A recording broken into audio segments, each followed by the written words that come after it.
Welcome to the podcast Schlagervännerna, Alexandros Panayi. Hello, lovely to be here. Lovely to have you here. How are you? I'm really well, thank you. Here in Cyprus in home isolation, so, trying to keep my sanity at the moment. I want to know all about your experiences with fotia and Nomiza, but first, you were backing vocal for Cyprus in 1989.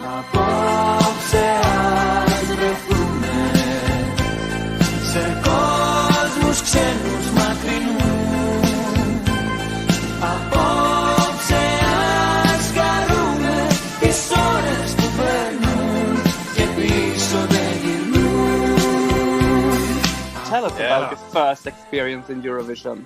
Well, since I can remember, I've always really admired the Eurovision Song Contest, and I always was super excited to watch it every year. And most of us, we would record it on tapes. I would actually put the mic on the TV and record the video clips that they would show like a month before the contest.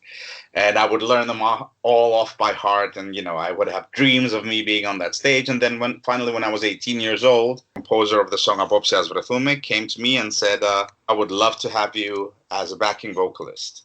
I was so happy for anyone who's been dreaming about this all their lives. And then suddenly they find themselves on the Eurovision stage at their first rehearsal. The atmosphere, even though the contest was a lot smaller, as far as the stage was concerned and the audience in 1989, the atmosphere was just unbelievable. The attention we all got from the media. I remember we had lovely gifts from Switzerland, the chocolates and Swiss watches, and it was just an unbelievable experience. I remember my favorite song that year was Spain, Nina Nacida para Amar.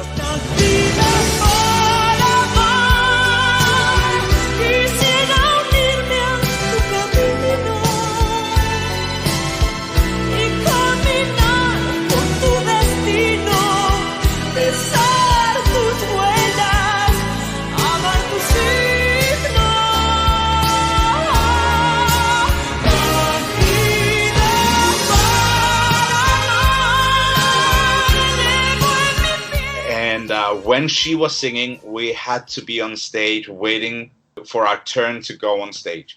So that moment will forever stay in my heart, being backstage, watching her from behind with her pink dress and bows and that wonderful song and her big black curly hair. Yugoslavia won with Rock Me. That's right. Were you surprised? Yeah, we were all a little bit surprised. We all liked the song, but we never thought that it would actually win. It was a big surprise for all of us.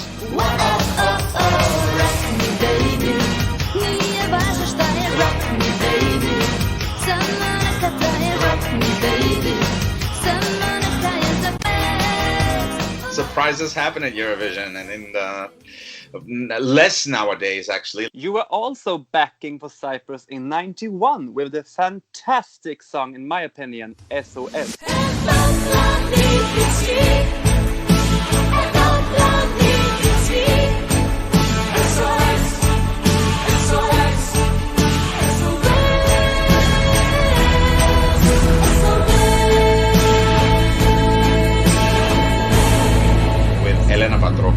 Who was one of my best friends. So we had such a fantastic time. Plus, we did really well. I remember Italy was an incredible experience. First, because of the songs. This was a very good year. And it was the year of two of my absolute favorite songs in the Eurovision.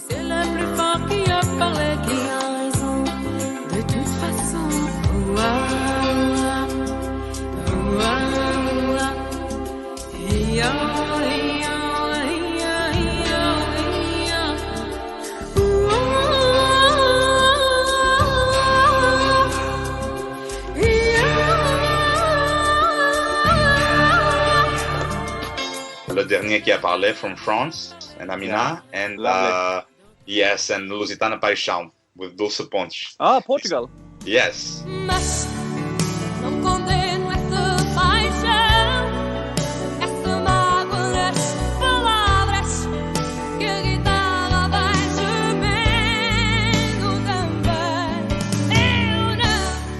So these two songs were masterpieces that will forever stay in history. In 1989, we went to Switzerland. Switzerland, it's the epitome of efficiency. So we were there. Everything was ready. Everything, by the second was our rehearsals, everything on time, perfect. And then Italy 91,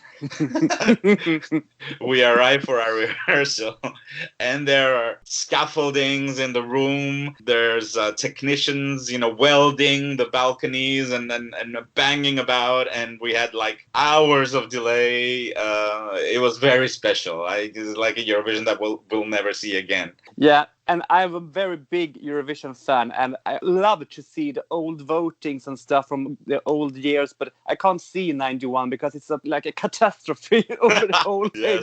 Yes. And just the stagings are also, the set was just over the top, Cinecittà, whatever they found, they were putting it on stage and changing it every rehearsal. It was crazy. You competed in Eurovision first time as a solo artist in 95. Tell me about the dramatic fotia. The procedure was to go through a national final, a very fresh national final that started in 1990, which was the first year that I actually sent a song in the national final. Yeah, the Pistevo. Yes, which came third. It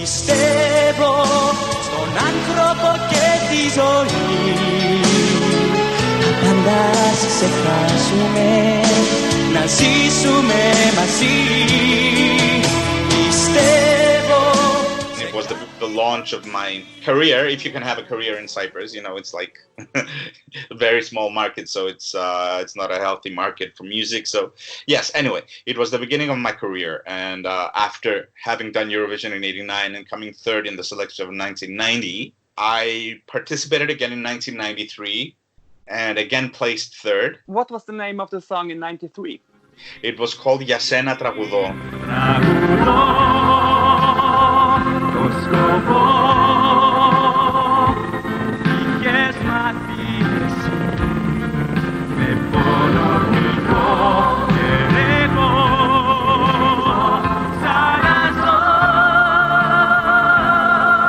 It was written for my grandma. She had just passed away. She had actually raised me. That's my daughter barking in the background. Yeah, so it was a very good experience because I brought a lot of my friends from the USA with me. My good friends Eve and Crystal were in the backing vocals with me, and Rodula also was from Cyprus. And we again placed third. Yeah. And I think it was for the best, because after I did some demos when I was at Berkeley in my last year there, and one of those songs was fotia in its original form, which was a little bit different than the final version that you saw on the Eurovision stage.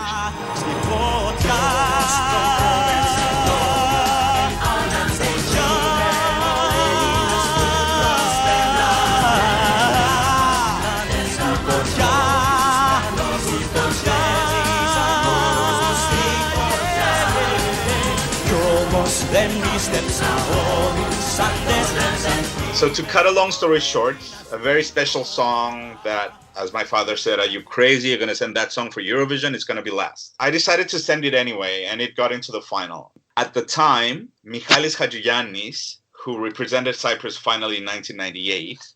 With Genesis, yeah? Yes. He was very, very, very popular in Cyprus. He was like 16, 17 years old, and he had 2 songs in the national selection. Everyone was certain that Michalis was going to win, and, I was a heavy outsider. But, as it turns out, the jury chose me. One can argue that Michalis' 2 songs split his votes, and fotia went to Eurovision. I got a lot of negative press. Oh.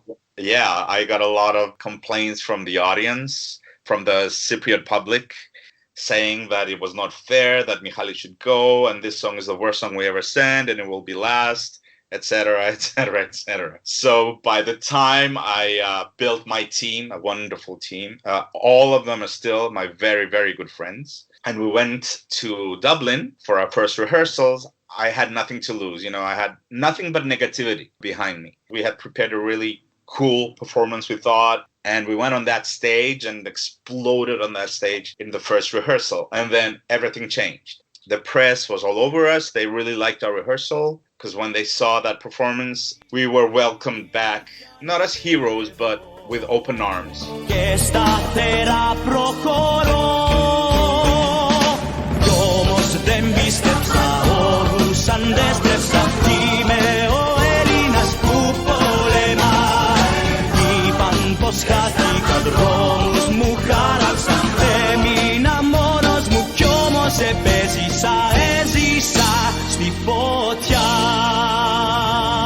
I was 9 years old in 95, and I must tell you, I have sang this song, Fotia, many times for my schoolmates that didn't understand a thing. But my best friend in school was from Cyprus. No way! So, yes, she appreciated it. I also loved Ποια προσευχή. Ποια προσευχή έχω να κάνω για τα κρίματα τους. Ποια προσευχή μπορώ να πω για να σωθούν. Στάζω κρασί για να ξεπλύνω τα αμαρτήματα τους.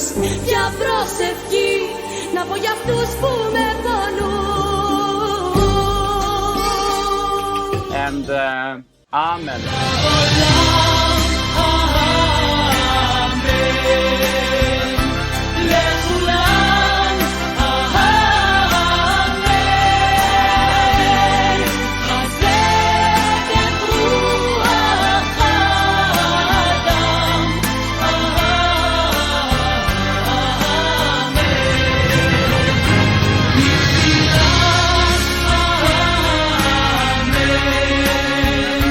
Yes, it was a good year again. Yeah. From Norway with Nocturne, which is a classic.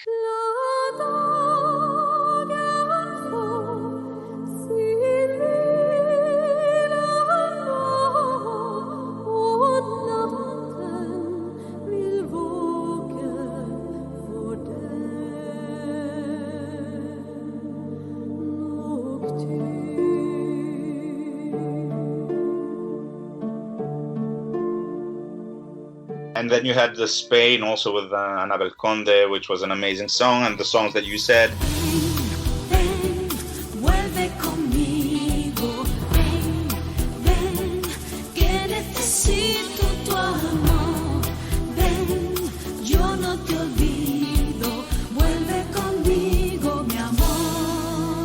It was a good year. It was a good.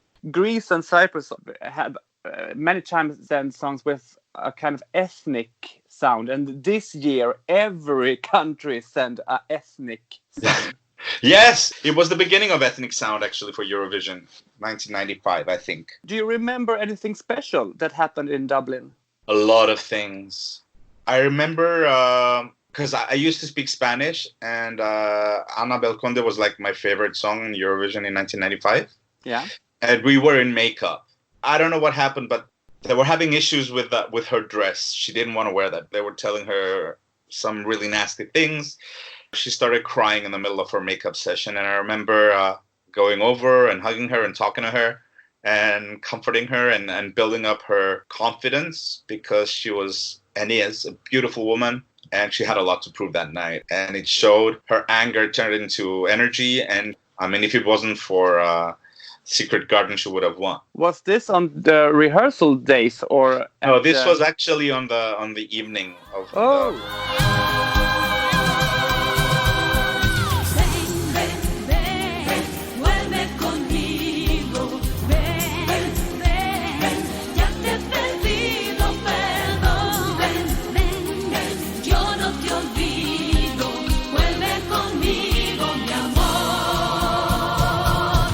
In 98, Michalis Hadjiannis won with Genesis and represents Cyprus, but you were in the national final this year with Marlene Angeli. Right. Oh my God, I had completely forgotten about that. That we remember from the song Sane Erotas the year later.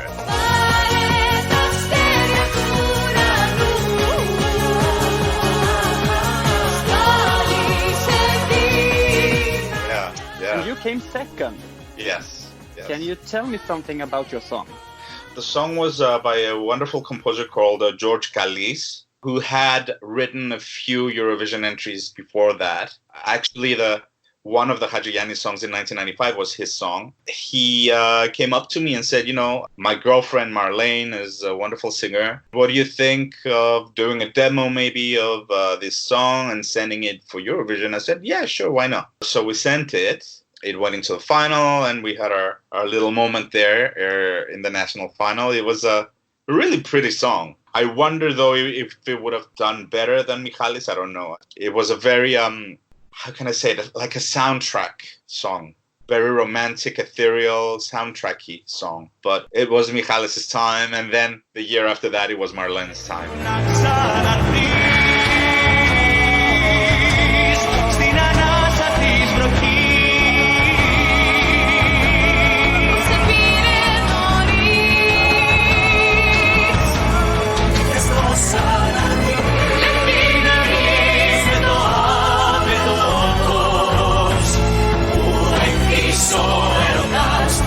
You told us that your song could be a soundtrack of something, and I must say that Genesis could be a soundtrack for Lion King. Yeah, I think that must have been the inspiration. That didn't quite make the album.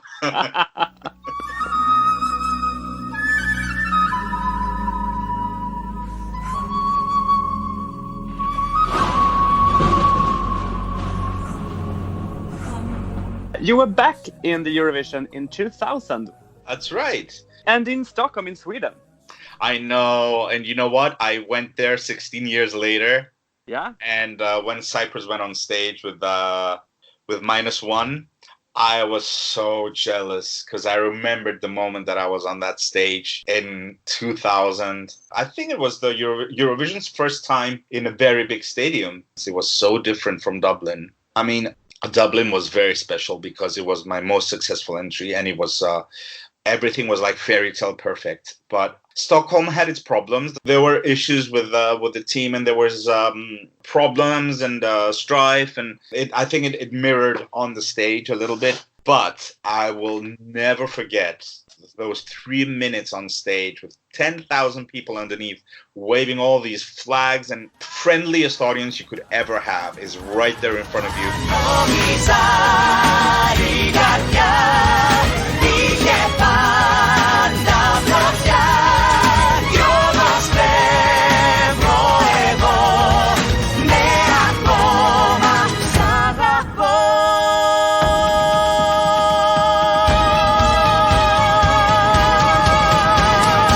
I mean, the song ended. We went backstage, and both me and Christina, started bawling our eyes out, and the energy was just too much. What was the problem? Me and Christina were not at the same place.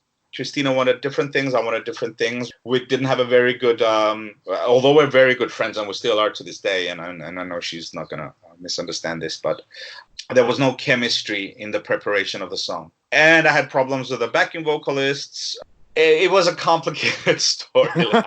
Okay, but is this why the duo voice never did any more songs? Yes, that's probably the reason. By the time we had done Eurovision, I think we were done. It's just for professionally, it didn't work out. Yeah. It was fashion 1 week in May this year to have a kind of dress as a guy, and you were one of them. Isn't that right? Icelandic guy had one too. Gorgeous. Oh my God. And can you tell me why? What can I do to make it stand out? And it was the beginning of, let's say, Eurovision impressionism. Yeah.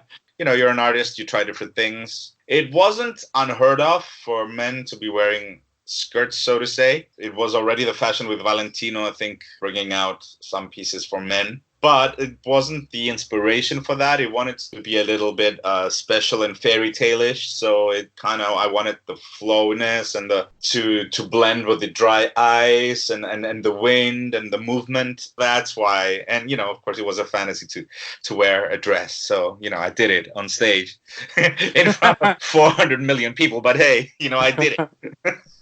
Bravo. You only got 8 points with Nomiza. Yeah. And in my opinion, very underrated song. Thank you so much. We really did our best, and we were very unlucky that year with the votes. We're very proud if we do well, and then we complain that if we didn't do well, they didn't vote for us, and Cyprus has no allies, or this or that, and then they should have given us more votes. And I guess the song didn't click with the televoters, because it was 100% televote at the time, for enough for them to put it in their top 10. Because you have to remember, for a song to get 1 point, it has to be in the top 10. If you get 1 point, that 1 point is like, it's important. It means that enough people have called for you and voted for you in a televote, and giving you enough numbers so that you're above 15 other countries, which is not bad at all. And Greece didn't participate this year. So, even though let the record books show that in 1995 I did not get 12 points from Greece. I got 8 points from Greece. Yeah. If I had gotten those 12 points from Greece, Fotia would have been number 7 and not number 9. It was that close. Do you remember anything special in Stockholm except all chaos about the Israeli group Ping Pong?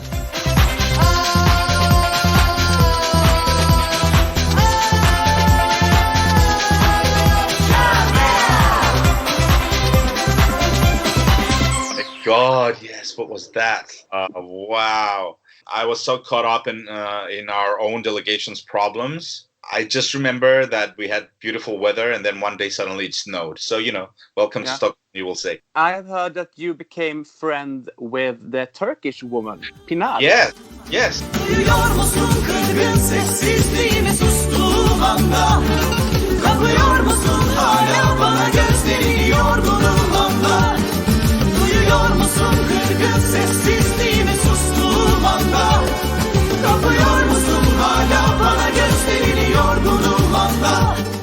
We became really, really good friends.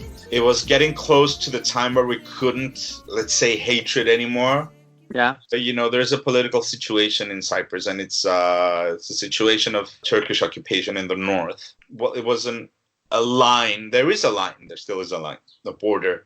And that border is also psychology as Cypriots, that we don't cross that line. We don't fraternize with the enemy, as I'm sure is the case with many other propagandas around the world. Even since 1989, I completely, I'm an artist. I don't care. I made friends with Timur Selçuk was the conductor, and the Bana Bana singers. Selçuk. Azal Selçuk.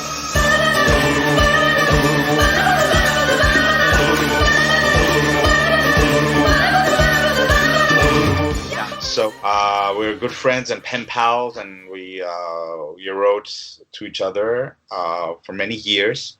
And when I went in 2000, we really clicked with Pinar and her husband, Ayhan, and we became very, very good friends. I talked to the redhead guy from Ping Pong some day ago, and he told me about this situation because they were in war, and they still are in war with Syria, and they were very impressed of the Turkish and the Cypriotic delegation that became so good friends. I'm so touched that, it's still in people's mind. It was a reflex to actually go to the Turkish delegation and fraternize. It was a need in our DNA as artists and as Cypriots.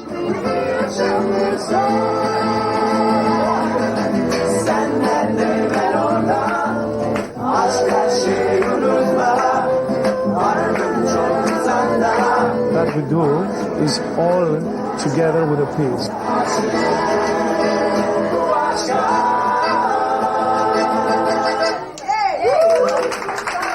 9 years later, you competed again in Cyprus. That's right.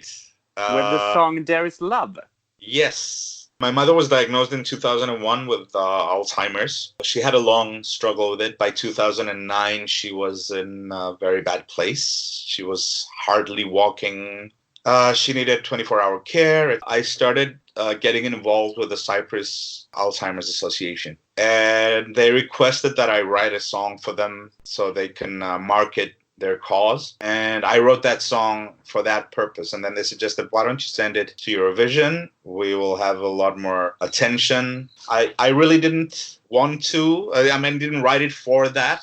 But I thought it was worth the while to raise awareness. So I sent the song. Not expecting anything, but it did go through, and I did come 6th in the end, I think, in the national final. And sadly, my mother, she passed away 2014 after 14 years of struggling with Alzheimer's. So that song is very special. Taking care of your loved one is the only medicine you can give them when there is no cure.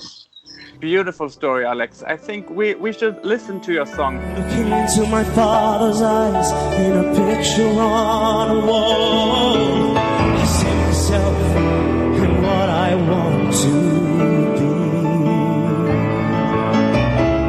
be. Gazing into my children's eyes, I see the meaning of it all, and I know that I will have the strength, 'cause I believe.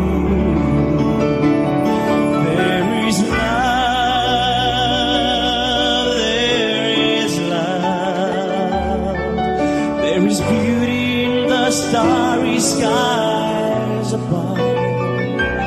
There is love, there is love. You are the hero that I'm longing to become. Since then, you have worked as a vocal director for many artists in Eurovision, and you're a member of what the Eurovision hardcore fans call the Dream Team. Goodness gracious, yes. And in this Dream Team, we talk about the Greek composer Dimitris Kontopoulos and the flamboyant artist and composer Philip Kirkorov and Ilias Kokotos. And also stage director Fokas Evangelinos. Yes. It's a very good team. I worked with Fokas also in 2005 when I was vocal director for Elena, yes. That was an experience, wasn't it? Winning the Eurovision is just surreal, incredible experience. But you were a stage director for Fabrizio Faniello too. Yeah. I won't give you up, I'll never stop. I got a piece of your heart, I can get enough. 'Cause I do, I need you. Oh, I've done a lot, haven't I? Jesus. I've seen Eurovision up and down and sideways and over. And to name a few more, you have worked with Sergei Lazarev and Anadisi. Yes, absolutely. Lazarev we did 2 times. Yeah. And with very good results. A lot of people don't know what I do in Eurovision these days, what a vocal coach, vocal director really does. I don't know what other vocal directors do, but what I do is I try to make sure that we have the correct team, meaning the right backing vocalists who I know can deliver. And not surprisingly, most of my team is from Sweden. Erik Segerstedt? Yes, Erik was with us last year. Yeah. For Sergei, yes. Alvaro Estrella, Jenny Jons, Patrick Jean was with Azerbaijan last year. He's one of the composers of Move. But anyway, we digress. What were we talking about? We are talking about you work with the Dream Team. Oh, yeah. Been, 11 years that we worked together. It would have been the 11th year this year, but it didn't happen. So hopefully we'll do something again next year. And this year it would be in Moldova, right?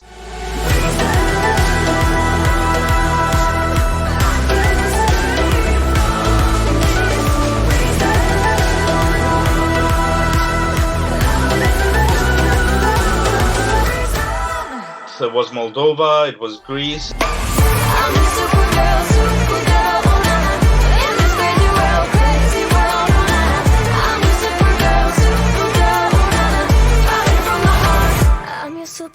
And it was Estonia. I never imagined the power.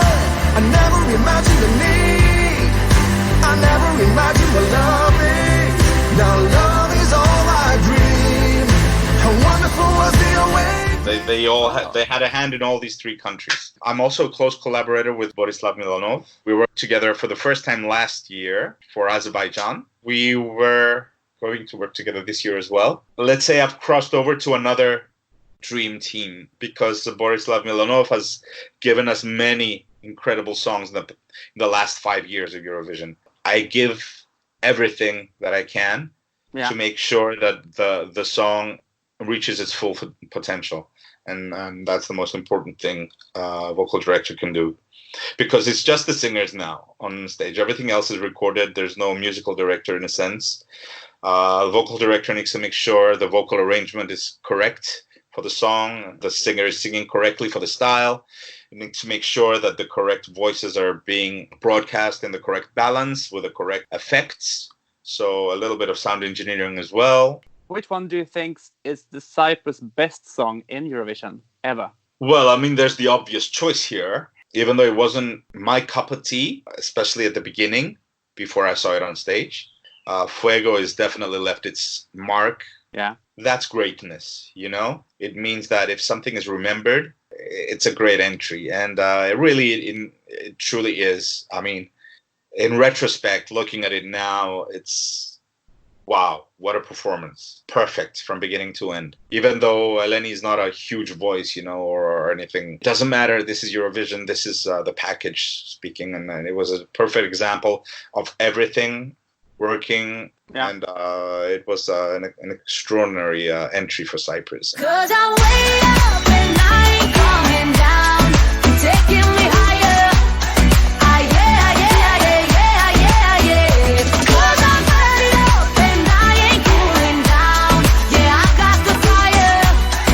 It was fantastic to speak with you, Alex. And I wonder, who do you think I should talk to in my podcast? I think Evridiki. She's done Eurovision 3 times. I love Evridiki. Yeah. I hope to see you in Eurovision in 2021.